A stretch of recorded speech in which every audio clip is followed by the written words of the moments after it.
Most men think porn is about sex and just about sex. It's nothing else. It's about you being horny, you wanting a sexual outlet. It's about your sex drive, your libido. And then if you're somebody who is single for long enough and you actually don't get into relationships with women, or you don't go out to deal with real women anyway, in any manner, you might actually think that you have a massive libido and a massive sex drive, and that you want the type of woman who's gonna be also really horny. Because surely, since you watch porn all the time, you must be very sexually driven. And then when these guys actually get into a relationship, they have erectile dysfunction, and they don't really want sex that much all the time. And then they are faced with this question: what is the truth? Who am I? What is my sexuality? Like, what's going on with me?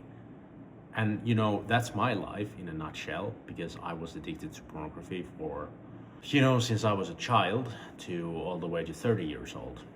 And there's still work I have to do when it comes to my sexuality. Like, I still don't completely understand who am I sexually, because it's so warped. I was in a relationship in my late teenage years, up to 3.5 years, and then I was single for 9 years. And when you're single for 9 years and you don't have any one-night stands or anything, and you just consume pornography, you really don't know what the hell you even want. You really don't know how your desire functions, because everything about modern online pornography is so unnatural. Your brain gets used to a screen, and it's only you and the screen. It's not you and somebody else. So there's a disconnection from actual human beings and a connection to these goddamn devices. And that is why it is interesting to see comments from guys who say they do not want to find a girlfriend before they fix their porn addiction problem, because they do not want to replace porn addiction with a woman.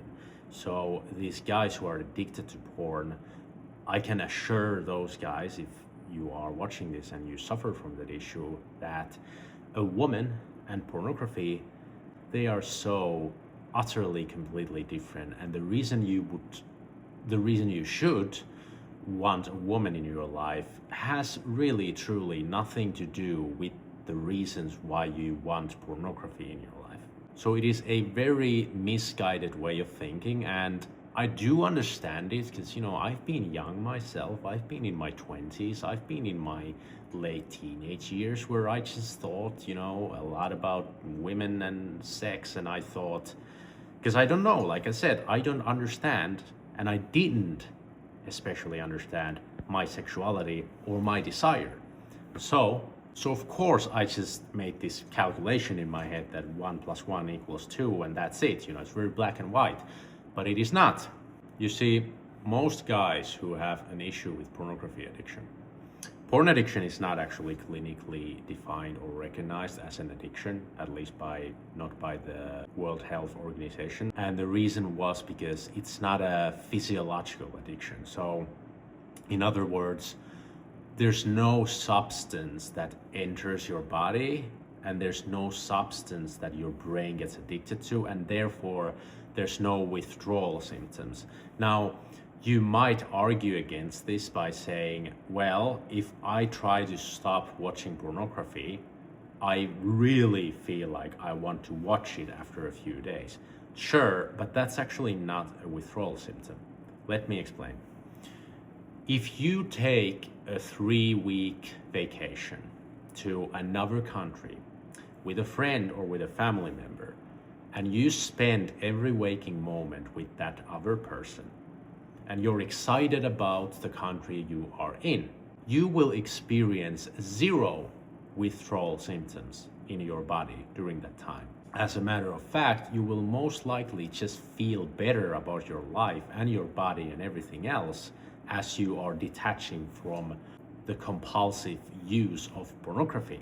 And why I gave this example is because this is exactly what happened to me when I was still struggling with porn addiction, and I was consuming it all the goddamn time. I went to South Korea with my brother for 3 weeks, and guess what? I had zero withdrawal symptoms. I did not want to watch any pornography. I had no desire for that. I felt amazing. It was like I was free. It's literally, I just felt better. No withdrawal symptoms. That's why it's not clinically recognized by everybody as an addiction. Why does this matter? Well, it matters because if you want to stop watching porn, you want to quit your porn addiction, so to speak, you must know what you are dealing with. And what you are dealing with is actually behavioral dysfunction. So it's about your habits and your patterns and your triggers. It's not about actually being addicted to something. Your brain is not addicted. Your brain is just trained to have certain specific habits and to function a certain way. And it's also tied into your environment, which is why when I came back from that 3-week trip, you know what happened? I started watching porn again because I came to the same place where I had created the cues and the triggers. Biggest one of them being a computer screen, which is kind of like, if you do want to compare it to a substance addiction, the computer screen is kind of like a needle, a drug needle. It's there and you can just take it and it's loaded full of drugs, and you just put it into your vein and you feel amazing and you're hooked, you're addicted, you're back.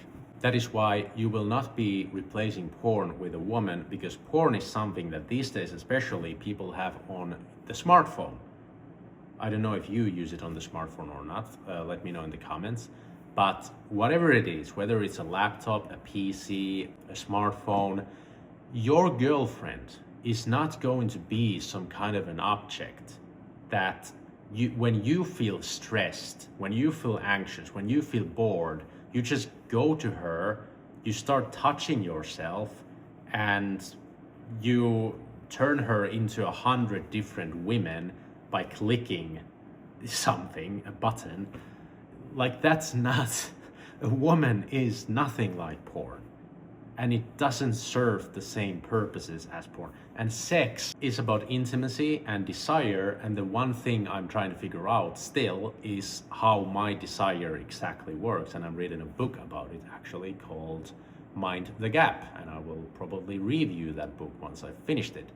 So in any case, I hope that if there's a guy watching this who is not in a relationship and maybe hasn't even been in one and is thinking, damn, I really watch porn all the time, and I can't imagine being with a woman who isn't horny all the time, who isn't like the porn. Well, when you meet a really good woman, you will understand that you don't need those things from a woman. You really don't. Because let's be honest, most men want a woman to feel like home. You want to go home and you want to rest and relax and you want to kiss and cuddle. Yeah, sure, sex is important because it's part of the intimacy. But ultimately, it's just one of many factors in a good functioning relationship and in a human being's needs. So if someone's watching this who is single, who is watching a lot of porn, who might be thinking, I want my girl to be someone who's really horny and who's like me, maybe they even watch porn, you probably don't really want a girl like that. Anyway, I don't know if this resonates with anybody. Let me know in the comments.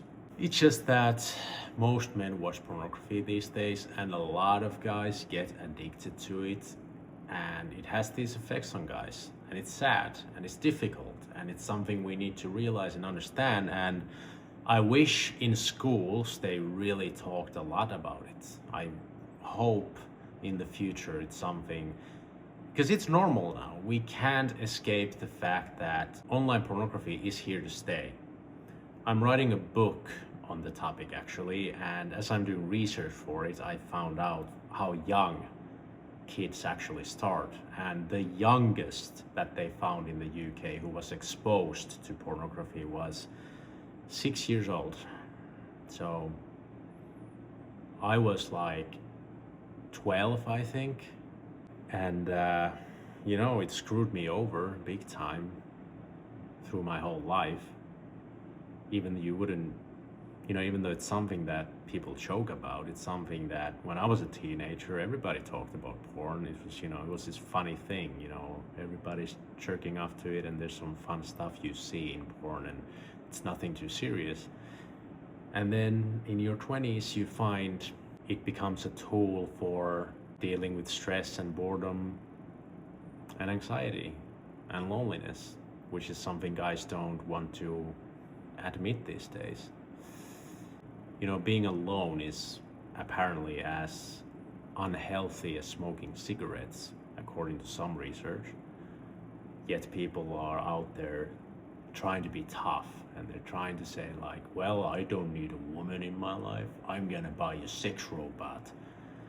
Yeah, well, good luck with that, Good luck with never experiencing love, never being taken care of by somebody who really actually cares about you, who isn't programmed to care about you, but actually cares about you, who cooks food for you, who, kisses you and caresses you, who's sweet with you, who makes you feel at home and makes you feel warm and just makes your life so much better.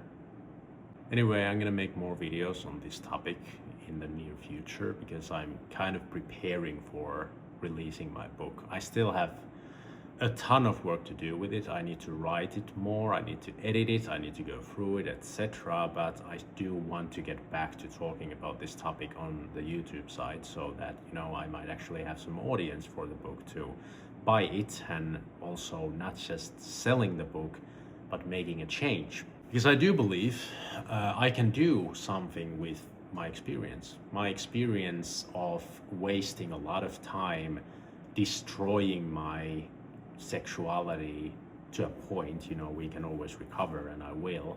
But I want to turn that negative, that bad, that ugly thing into something good. And that's why I want to share what I have learned with other people out there. And that's why I write the book. Not just for the money that I might possibly make out of it, but to actually turn that shit from my past into gold for my future. So check the description of this video. There should be a link to my new newsletter, which is gonna be about building a new identity. I start with the porn addiction topic, but then I'm gonna change it later into more general things in life, how you can turn your life around. So if that's something you find interesting, please check the description. And I thank you so much for watching. I will try to make better videos in the future. I will try to structure these better because I always just go all over the place, and sorry about that. But yeah, leave a like for the algorithm and maybe subscribe even, and I will see you in the next one. Thank you and bye bye.